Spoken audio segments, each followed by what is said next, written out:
So as I mentioned, I'm Mike Garbutt, CEO of Clean Air Metals. As part of this presentation, I will be making some forward-looking statements, so just be aware of that. So I always like to start the presentation off with a land acknowledgement. So our properties are on the traditional lands of three communities, the Fort William First Nation, Red Rock Indian Band, and Binjitawabig-Ziging Anishinaabe. We have an exploration agreement with those three communities, but we also consult with other communities as part of the Robinson Superior Treaty, including KZA, shown at the top of the map, as well as two Métis communities in the region. We're very proud of our relationship with the First Nations, and in fact, you know, they're very interested in being participants in this project at some stage. So really quickly, summary of what I'm going to talk about here. So we like to say we're one of the few or rare primary platinum deposit, and we have two of them about 2.5 kilometers apart, but outside of South Africa. We have a 14 million ton resource, about 2.4 million equivalent ounces of platinum. And a few of the things that we find are advantage to us, our jurisdiction. We're located about 40 kilometers northeast of Thunder Bay, close to infrastructure, and I'll show you a bit about that. Our community and environment, so in the community, I already mentioned to our strength, our relationship with the communities, and we've done some work on looking at a permitting roadmap, and we're pretty low environmental impact in terms of our design, and so we don't believe there's be a whole lot of permitting problems. From an exploration perspective, we do have exploration potential, although, as you can see on the left, we are an early stage development project that does have exploration potential, and we are looking at expansion of down plunge and recent drill results where we've done some expansion of higher grade pods near surface. We've done extensive metallurgical work, and I'll cover that, but pre-feasibility level with great recoveries. And from a mining perspective, we see the potential for a high grade, low cost, but high margin property. Our base case is to build a mill and tailings facility, but we believe that there is also an opportunity for toll milling.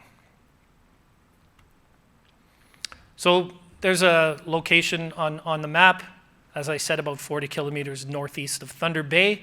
We're about 60, 70 kilometers south of Impala Canada's Lac des Îles mine. It's an operating palladium mine, 12,500 ton a day operating concentrator. The Highway 527 goes right through our claims, and then as you can see to the south of our claims, through the southern portion of our claims, we do have a 230 kV power line that has capacity. So we like to call it an infrastructure sandwich at our site, so a huge opportunity for us. A little close up on our claims package. We are a single asset company, but we have a 300 kilometer square claim package with 5 intrusions. So the first 3, Lone Island Lake North and South and 025, we have an exploration permit. There's been some work done on them. Not a huge priority for us, but as I said, you know, we have permits and we are looking at what opportunities are to grow those intrusions. But the 2 main ones where our resource sits is the Escape deposit and the current deposit. They're about 2.5 kilometers apart from each other. They will form the same mine someday. But they are near surface, high grade polymetallic mineralization, and we do have discrete pods of massive sulfides that I'll talk about a little bit. So a close-up of the 2 assets. So at the top is the current deposit, and below that is the Escape deposit. The current deposit, or combined, as I mentioned, about 14 million tons, 2.4 million equivalent platinum ounces. We like to talk in terms of platinum equivalents. And reasonable grades. Our cutoff was about $60 US for NSR, so that's what we use for cutoff for the resource. And our resource was filed in the middle of 2023. For the company, we came to be in existence in May of 2020 when the 2 deposits were owned by, one was owned by Panoramic Resources, the Escape deposit was owned by Rio Tinto, and a gentleman by the name of Stephen Stairs from Benton Resources pulled the deal together, and thus both assets are under the same umbrella. And since then, we've been trying to move this project forward. Although those of you that follow the PGE space know we're in a bit of a tough time right now, but we truly believe in the future of PGEs. So as I mentioned, we do have massive sulfides in the deposit and in certain pockets, and there's a couple of examples there. The majority of the mineralization does occur as disseminated sulfides or net textured sulfides, but what we like to think is the massive sulfides serve as a bit of a vector in trying to understand where they come from, trying to find a feeder zone. We have a lot of data, and we could be looking at using some machine learning efforts to try and better understand why they get in place where they are, and where's the opportunity to find more of this, because obviously they're higher grade. So we brought in a new technical team earlier this year, and they're looking at that, and they have some theories about the emplacement and potentially that it follows alluvial gold type processes. So we are following up on that. And so there's a plan view of the two deposits. So not only do we have decent grade, and you can see some of those intersections, but on this slide, unfortunately, it's a little small, but you could see we have some thickness to it as well. And so we see these deposits as being able to be mined by bulk mining methods, albeit they do dip at around 15%. It can be a low-cost bulk mining operation. And I don't know if there's a pointer on here, but on the current deposit just south of that lake, that's kind of an area where our technical team said, hey, looked and said, hey, we think there's an opportunity here to better understand the nature of these high-grade pods and actually connect some of them. So we embarked on a 1,700-meter drill program this fall, and these red, the red areas are the expanded, call them high-grade pods. And, it's not super impressive showing 3.5 grams per ton platinum, but those also carry 3.5 grams per ton palladium, about 0.7 to 1% copper, and about 0.5% nickel.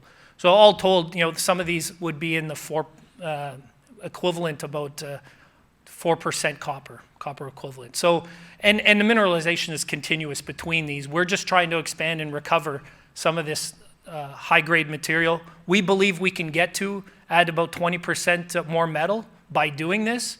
These are only 4 targets.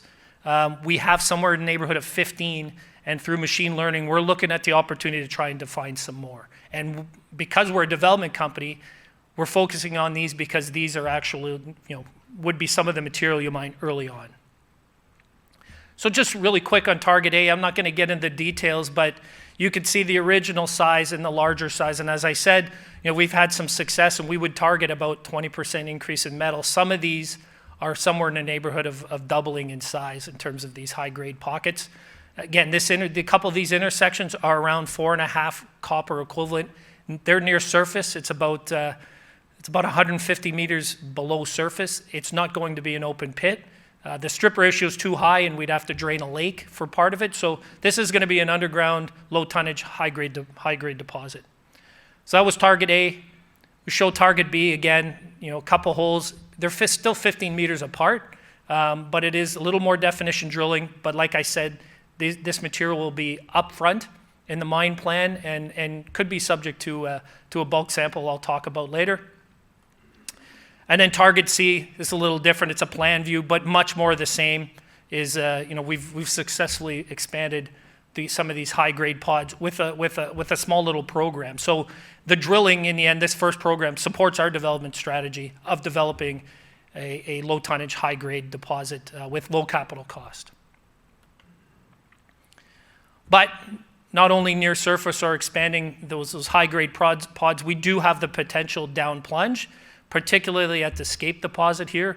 It's untested, but it's starting to get a little deeper. It's around 700-800 meters down. So, drilling a couple holes on a magnetic anomaly that's 2.5 kilometers long is probably not a good idea. So we embarked upon using passive seismic technology. So we've finished the survey, but it's essentially trying to define areas that have different.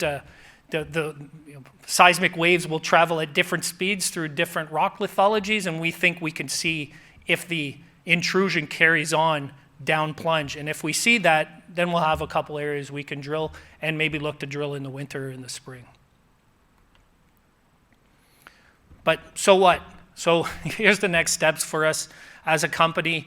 Like I said, platinum and palladium, it's a contrarian's game. So if there's any contrarian investors in here, you need to be in platinum and palladium. So we are going to do another program. We have, like I said, we have other targets, other these fairly near surface, within 200 meters of surface. We're going to look to connect some of these high-grade pods and expand them, and that'll drive some early economics for us. But we also want to do some geophysics along that and some machine learning and trying to find other ones that haven't been found yet. And so we'll look to do that sometime in the winter, into the spring. I already mentioned the potential at the escape down plunge, and that's an important part of our story, is that we do have exploration potential. We're not just an early development story. And if that, we'll see the results of that passive seismic survey, but hopefully we get some decent drill targets and we'll act on those. And then the bottom one is the development story. So what we're trying to do, we have a fairly small team, but we're trying to actually advance this project in a meaningful way, but being responsible for cash, because again, we haven't seen a whole lot of people interested in the platinum palladium space. So we want to be in a good position when it comes back. So we are in the process of converting our claims to lease. So we have to do a survey next summer and get those on there. We are looking at a bulk sample program, and we'll be looking at opportunities to toll mill that bulk sample and advance discussions with different people on how to do that. But ultimately, we see if this drilling's working out, which we believe it will, is that we put together a revised approach for this asset and put out another PEA sometime in the summer of 2025. We do need a little bit of price appreciation, but we don't need historical palladium prices where they're over 2,000. We get a 20% increase in the basket price, so platinum, palladium, copper, nickel. We're back in the ball game. And a little bit about the history. So we've got a lot of technical work done. When I joined 2 years ago, I joined as a COO, and I was brought in to develop this asset. And of course, the markets didn't really help us very much. And so here we are today. But we've done a lot of baseline work for environmental. We've got a tremendous relationship with the First Nations. We've done a lot of drilling. We've got a decent resource. We've done 2 rounds of metallurgical testing and a bunch of mine design work, and my background's in mining engineering, so I like gravitating towards that. But frankly, for a company of our size and where we're at, we've de-risked this quite a bit. And I'll cover a few things. So there's a couple sections that show the mine design from about a year ago. And you can see, I pointed out up there near surface, you can see how close the current deposit is to surface. It's within 4 months of development, you're at the top of the ore body. And then it's essentially a ramp to get across to the escape as well. The ore body dips at about 15%, so it follows a ramp grade. Like I said, it's fairly large continuous deposit, so it's great for open stoping. But the best grade material is right up front. It's actually from a financial standpoint, it's an ideal deposit. And we find the mining approach to this fairly low risk. It'll be a simple ramp up and not a whole lot of risks. We've done geomechanical work. The ground's really good. So it's not a high risk mine plan here.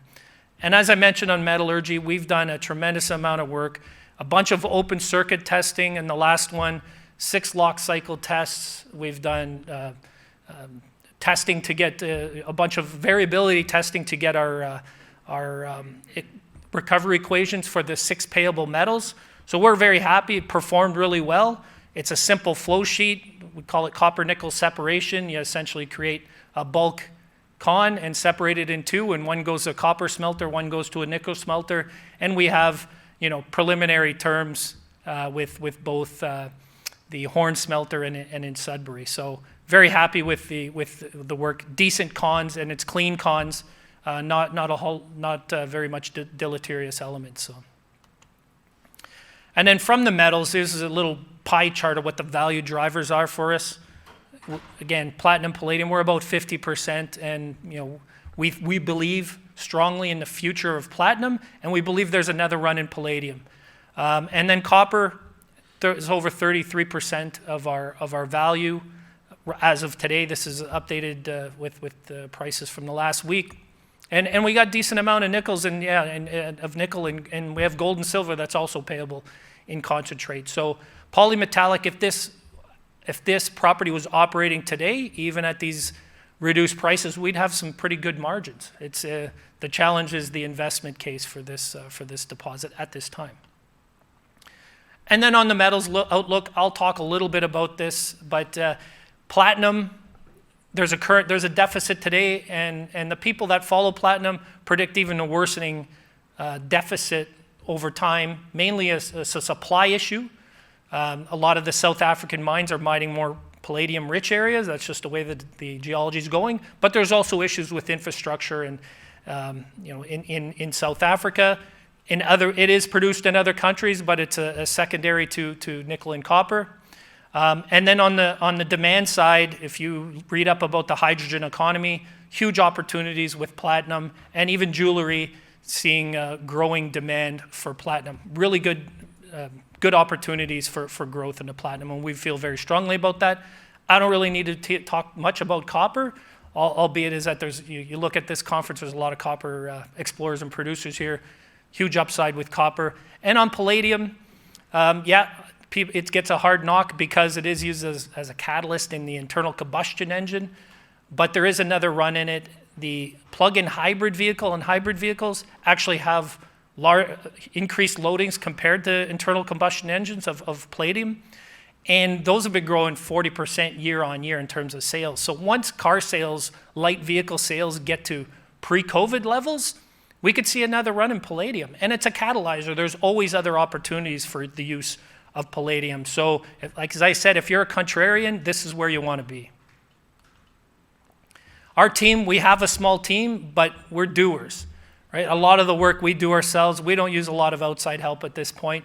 And there's not too many companies our side that has a full-time environment and community person. And our relationships with the communities are going to be a catalyst, and they want to participate. So they're very supportive of this project, and so we see that as a huge benefit. Our capital structure, I mean, today we're a little better. Here we have, we're at 6.5, but I think today we hit 8 cents. But, so let's call it an 18 million market cap, 250 million shares outstanding. We trade on the venture exchange. We used to have a lot more institutional investors. We've seen a drop in that. We still have Benton Resources, the original Stephen Stairs that put the deal together. He's still a big supporter of us, and we're mainly a retail play right now. But we believe that we can attract some strategics with this strategy we have in place. So to finish off, just to leave you with a few points here. Again, one of a few primary platinum deposits outside of South Africa. We have a large resource, and 2.4 million equivalent ounces for our market cap is a little outrageous.